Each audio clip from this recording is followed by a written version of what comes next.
Bienvenue sur les leçons de Hill. Dans cette vidéo, je vais te parler d'un mécanisme invisible que Napoléon Hill avait identifié bien avant la psychologie moderne. Un mécanisme qui influence tes décisions, ton énergie mentale, ta manière de réagir, souvent sans que tu t'en rendes compte. Si tu as parfois l'impression d'avancer sans vraiment choisir, de penser sans diriger tes pensées, alors cette vidéo va te concerner directement. Prends quelques minutes, écoute attentivement et observe ce qui se passe en toi pendant que tu écoutes. Tu peux passer ta vie à chercher des réponses à l'extérieur sans jamais réaliser que le vrai problème n'a jamais été autour de toi, mais à l'intérieur de ton esprit. Napoléon Hill avait observé quelque chose que très peu de gens acceptent d'entendre sans résistance. La majorité des êtres humains ne vivent pas leur vie, ils la subissent mentalement. Ils ne pensent pas vraiment, ils réagissent. Et ce simple fait décide de leurs résultats, de leurs relations, de leur fatigue mentale et même de leur foi en eux-mêmes. Regarde ta propre journée. Combien de pensées ne t'appartiennent même pas? Des idées héritées, des peurs apprises, des croyances répétées si souvent qu'elles te semblent vraies. Hill expliquait que l'esprit humain fonctionne comme un terrain fertile. Ce que tu y sèmes consciemment ou inconsciemment finit toujours par pousser. Le problème, c'est que la plupart des gens laissent les autres semer à leur place. L'opinion des proches, les échecs passés, les informations anxiogènes, les comparaisons silencieuses. Tout cela devient une programmation mentale invisible. Ce que j'ai remarqué chez certaines personnes, c'est une forme de fatigue intérieure permanente, qui n'a rien à voir avec le travail ou le manque de sommeil. En psychologie cognitive, on parlerait de surcharge mentale chronique. Hill, lui, parlait déjà de dispersion de l'énergie mentale. Quand ton attention est fragmentée, ton esprit ne peut plus créer, il ne fait que survivre. Tu avances, mais sans direction claire. Tu agis, mais sans conviction profonde. Napoléon Hill insistait sur un point fondamental. L'homme qui ne contrôle pas son esprit finit toujours par être contrôlé par les circonstances. Et si tu es honnête avec toi-même, tu sais à quel point c'est vrai. Combien de décisions as-tu prises par peur plutôt que par clarté? Combien de fois as-tu renoncé, non pas parce que c'était impossible, mais parce que ton dialogue intérieur t'a convaincu que ce n'était pas pour toi? Hill observait que les personnes qui réussissent durablement partagent toutes une caractéristique invisible. Elles ont appris à discipliner leur monde intérieur avant d'essayer de maîtriser le monde extérieur. Aujourd'hui, on appellerait cela de l'autorégulation cognitive. Lui appelait ça le contrôle de l'attention et de l'imagination. Et sans ce contrôle, même le talent devient instable. Regarde autour de toi. Tu as sûrement déjà croisé quelqu'un de compétent, intelligent, travailleur, mais constamment bloqué. Pas par manque de capacité, mais par excès de bruit intérieur. Trop de doutes, trop de scénarios négatifs, trop de conversations mentales inutiles.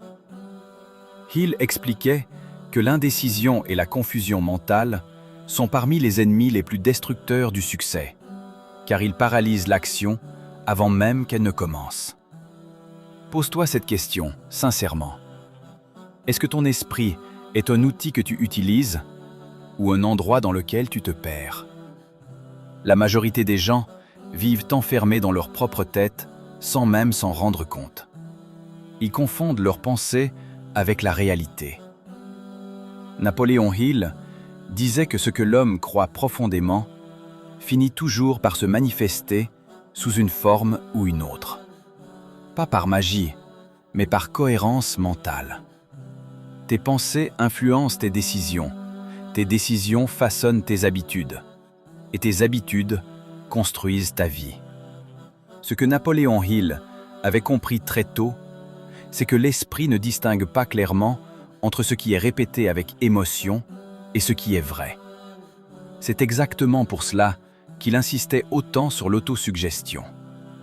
Aujourd'hui, les neurosciences confirment que la répétition cognitive façonne les circuits neuronaux. Autrement dit, ce que tu te répètes devient ton normal. Et ton normal devient ta limite. Regarde comment certaines personnes parlent d'elles-mêmes. Même quand personne ne les écoute, leur discours intérieur est dur, critique, défaitiste. Hill observait que ce type de dialogue intérieur crée une identité mentale faible. Et une identité faible attire des résultats faibles, même chez des individus capables. À l'inverse, ceux qui maîtrisent leur voix intérieure développent une stabilité émotionnelle que rien n'ébranle facilement.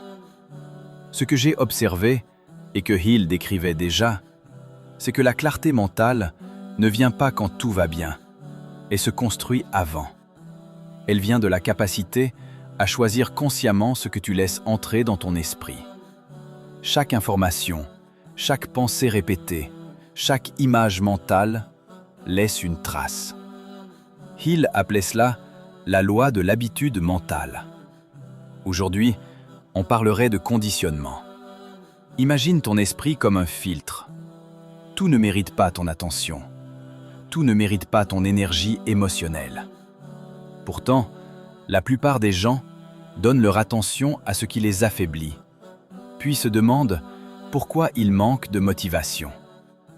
Hill expliquait que l'attention est une forme de pouvoir.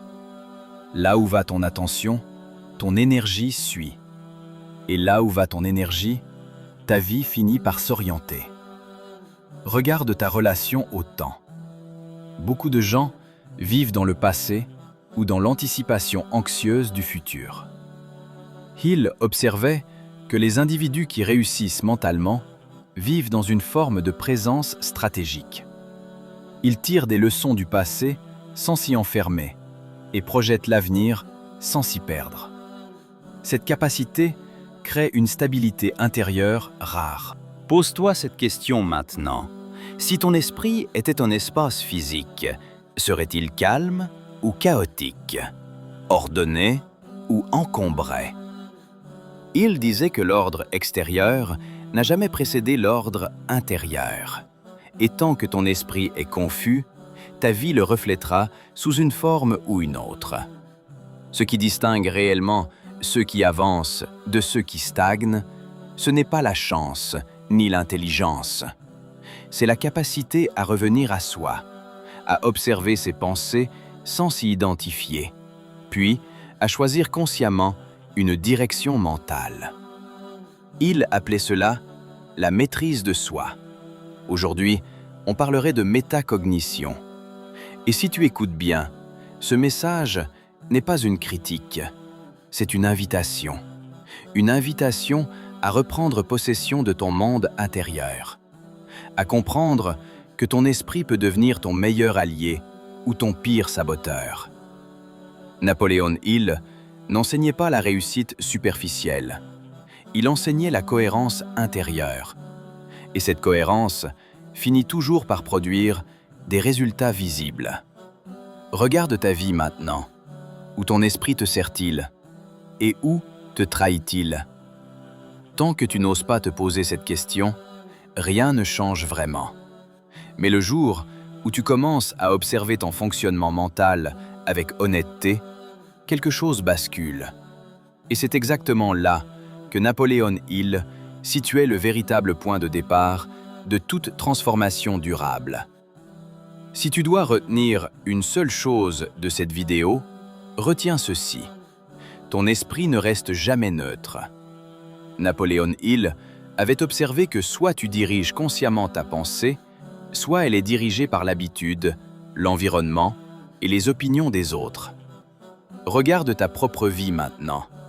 Les décisions que tu repousses, les pensées que tu répètes sans les questionner, les moments où tu réagis au lieu de choisir. Rien de tout cela n'est un hasard. Ce sont des mécanismes mentaux répétés, souvent invisibles, mais extrêmement puissants. Napoléon Hill ne parlait pas de pensée positive naïve. Il parlait de maîtrise, de clarté, de direction intérieure. La vraie transformation commence quand tu arrêtes de subir ton esprit et que tu commences à l'observer, à le comprendre, puis à le guider. Si cette vidéo a réveillé quelque chose en toi, même légèrement, alors continue ce travail. Parce que chaque grande réussite commence par un esprit conscient de lui-même.